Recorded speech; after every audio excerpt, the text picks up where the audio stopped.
Baik, selamat berjumpa kembali dengan kita guru-guru fisika yang ada di sini. Kita boleh lihat ini semuanya bapak-bapak gurumu yang ganteng-ganteng. Saya Bonar Gulto. Saya Dr. Andus Jamson Singoro. Ya. Sebelah ini saya Ronald Sitorus. Nah, kali ini kita akan mengajarkan topik itu tentang pengukuran. Nah, sebelumnya kan kita Pak itu udah bahas tentang hakikat fisika gitu ya.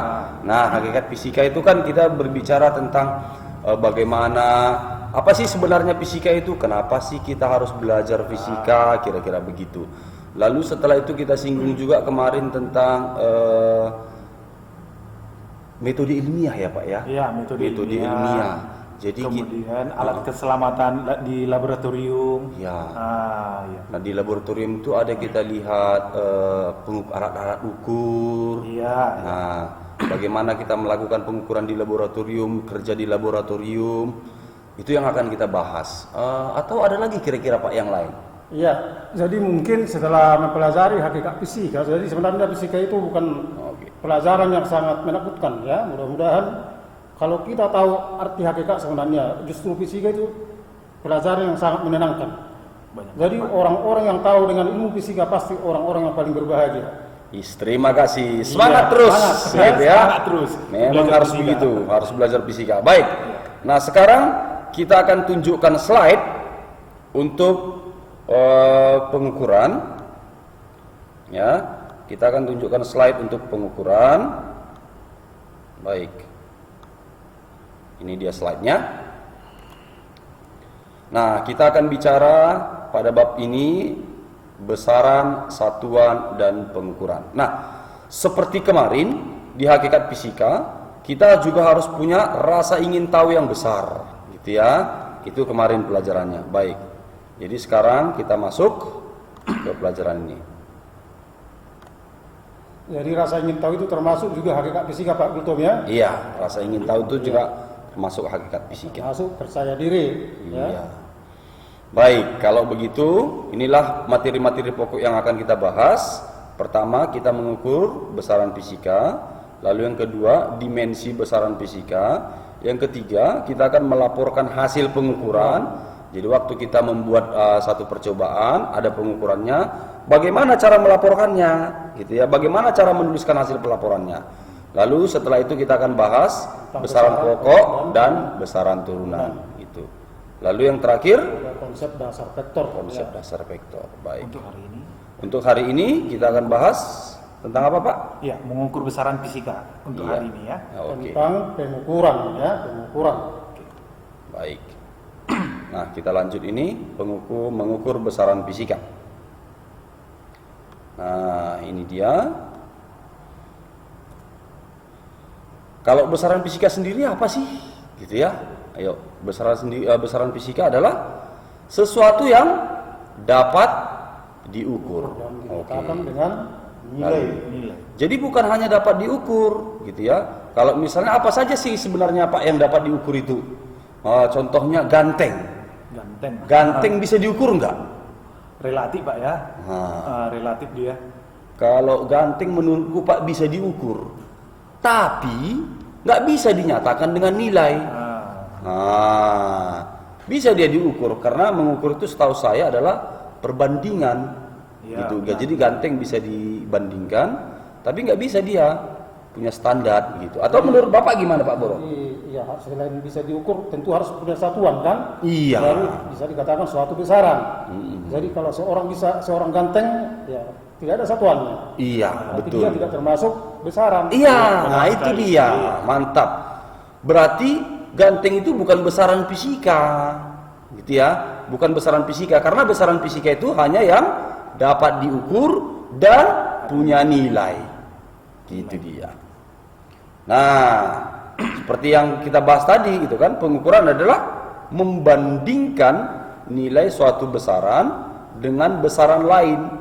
Jadi ganteng bisa dibandingkan, bisa, gitu ya. Berarti ganteng bisa diukur, bisa. Tetapi apakah ganteng masuk besaran fisika? Tidak. Nah, sekarang kita masuk besaran untuk mengukur panjang. Alat ukur panjang, contohnya Ada apa ini? Ada mistar, jangka sorong, mikrometer skrup ya Pak ya. Iya, berarti yang kita bahas hanya yang 3 ini dulu ya Pak ya. Iya benar. Hanya mistar, jangka sorong, dan mikrometer skrup.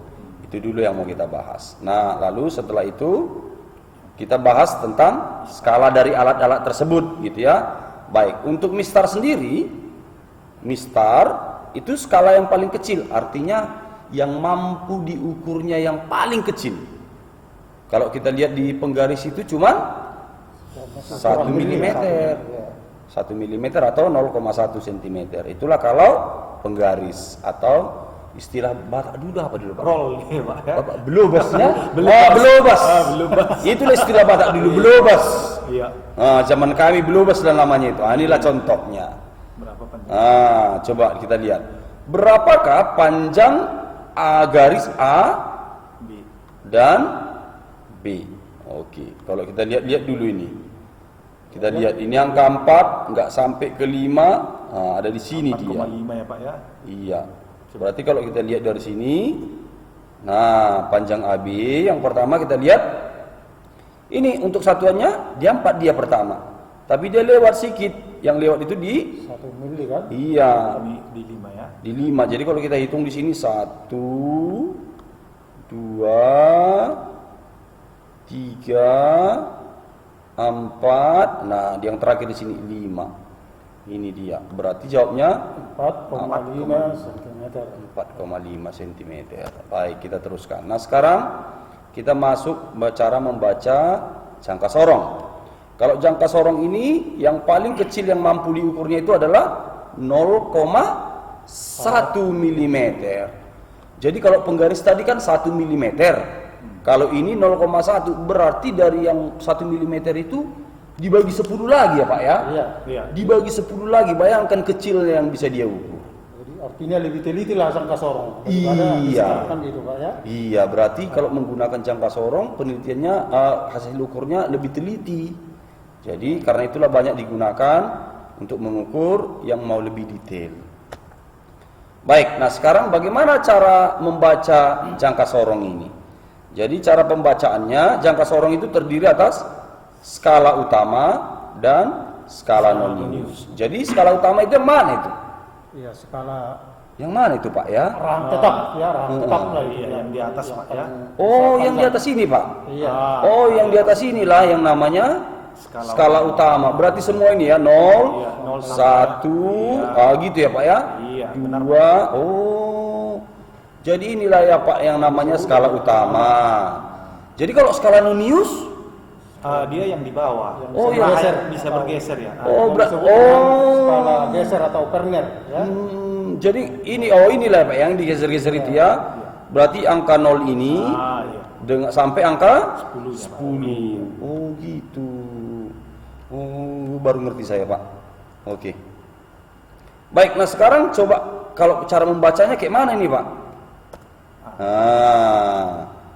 Jadi cara membacanya rupanya Seperti mengukur ini apa ya, diameter lain ya. Iya, diameter.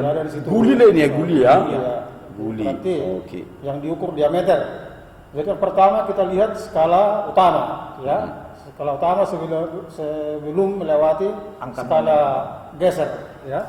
Nah, itu dulu yang kita baca dulu. Jadi kita lihatlah berarti 0, 1 berarti udah 1,5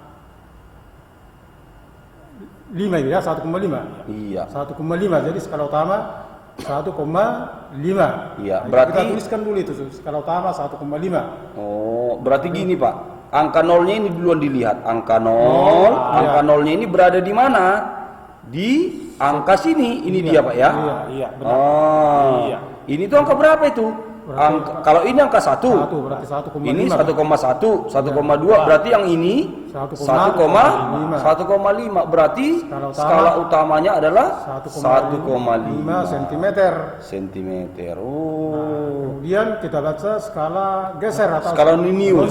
ya. Karena skala utama tadi pembacanya skala utama tambah skala nonius ya Pak ya. Jadi kita bacalah dulu skala nonius.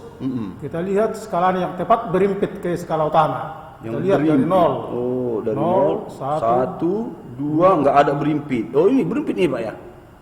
Ini 2 dan 3 ini berimpit nih. Nah, yang tepas dia lurus berimpit ke atas berarti 4. Mana yang paling tepat? 3 kayaknya nih Pak ya. 3. 3 atau 4. Oh. 4. Tapi yang mana dipakai duluan Pak? Oh, 3 ya. Oke. Nah, jadi Oh, 4. kalau 4 yang lebih tepat 4. 4. Oh. Jadi skala yang pada Nunus itu dikalikan dengan ketelitian alat. Oh, gitu. Dikali jadi 4 kali 0,01. 0,01. Oh, ini tadi ketelitian alatnya Pak ya. Iya, 0,01 cm. sentimeter. Nah, kemudian hasil pengukurannya skala utama ditambah skala nonius. Nonius. Iya, ini tadi skala utama tambah skala nonius. Setelah skala nonius dikali dengan ketelitian alat. Maka hasilnya bisa kita lihat. Iya, berarti hasilnya menjadi 0,04. Iya, berarti pembacaannya 1,5 ditambah 0,04. Berarti hasilnya adalah ini ya Pak ya. Iya. 1,54 cm. Gampang kan anak-anak kami? Jadi tidak ada yang susah. Jadi fisika itu paling gampang sebenarnya. Saya rasa inilah dulu contoh untuk pengukuran ya Pak ya. Iya. Udah bisalah kita Masuk yang ketiga Pak. Masih ada Pak. Oh, masih ada? Mikrometer scope Iya, Pak. Yang lebih Pak. teliti lagi. Oh, ada lagi Pak yang lebih teliti ya? Benar sekali Pak. Oh, gitu. Oke. Kalau mikrometer skrup skala yang paling kecilnya 0,01. Berarti kalau gitu dia tadi kan penggaris 1 mm. Iya. Ya, terus jangka sorong 0,1 dibagi 10. Ini dibagi 100 berarti Pak ya. Dari milimeter. Dari mista ya Pak ya. Kecil kali berarti ya. Jadi bisa disimpulkan dari ketiga alat ini yang paling teliti adalah mikrometer skrup. Jadi ini biasanya anak-anak kami digunakan untuk mengukur benda-benda yang sangat tipis lah, misalnya kertas. Oh, bisa pakai Iya. ngukur kertas ini Pak ya? Iya. Misalnya rambut bisa diukur dengan mikrometer skrup, ya. Berapa ketebalan rambut kita. Oke, jadi bagaimana cara membaca hasil pengukuran bisa dilihat slide Iya. berikut. Oh, ternyata sama juga Pak. Kayak ada tadi ada skala utama, ada skala nonius. Oh, jadi kalau misalnya di sini Pak, di jangka sorong ini di mikrometer ini yang mana skala utama Pak? Berarti angka 01. Oh, 0 yang sampai 4 ini. Pak. Nah, 01, 2, 3. 3. Oh, inilah skala utamanya Pak ya. Ini Berarti skala semua di sini ini adalah merupakan skala utama. Lalu yang nonius yang mana Pak? Berarti yang vertikal ini Pak, 10 sampai 15. Oh, yang ini. Ada Oh, sebenarnya tombolnya kan bisa diputar. Oh, gitu. Jadi dia bisa diputar-putar ya. Oh, berarti dia yang tegak gini ya Pak ya? Yang tegak ini ya, seperti ini ya. Oh, inilah yang namanya skala nonius. Lalu yang ini skala utama tadi Pak ya? Yang ini tadi. Oh. Jadi bagaimana cara membaca hasil pengukuran dengan mikrometer skrup? Yang pertama kita lihat skala utamanya dulu. Kalau seperti ini berarti kita lihatlah angka pada skala utama mulai dari 0 sampai ke ujung. 0, 1, 2, 3, 4. Di mana jarak antara skala yang di atas utama itu ke bawah itu 0,5 setengah. Oh ini artinya setengah ini Pak ya? Setengah. Jadi Jadi kalau ini 3,5 ini berarti. iya, jadi kalau ini udah 4,5 ini udah tertutup. 4,5 dia pas kali di sini ya Pak ya? Jadi skala utama 4,5 itu dituliskan dulu skala utamanya 4,5 milimeter. Milimeter. Oh. Nah setelah itu anak-anak kami kita lihatlah skala putarnya. Nah kita lihat Kalau ini 10. 10 yang Berarti yang bawah ini 9 ya Pak ya? Iya, 9. Ini Di 9. Berarti di atasnya 11. 11. Ini 12. Oh, 11 ini sejajar. sejajar dengan skala utama. Iya, benar sekali Pak. Oh, sejajar dia berarti 11 lah yang sejajar itu. Dikali ketelitian alat. Ketelitian alatnya ya? Iya 0,01. 0,01 berarti 0,011. Iya. Kemudian dijumlahkanlah. skala Dijumlahkan ya. Oh. Maka hasilnya utama. Jadi Nah, ini dijumlahkan iya, ya. total sama Pak ya. 4,5 ditambah 0,11. 4,5 ditambah 0,11 hasilnya adalah 4,61. Oke. Oh, Jadi gitu gampang anak ya. kami kan?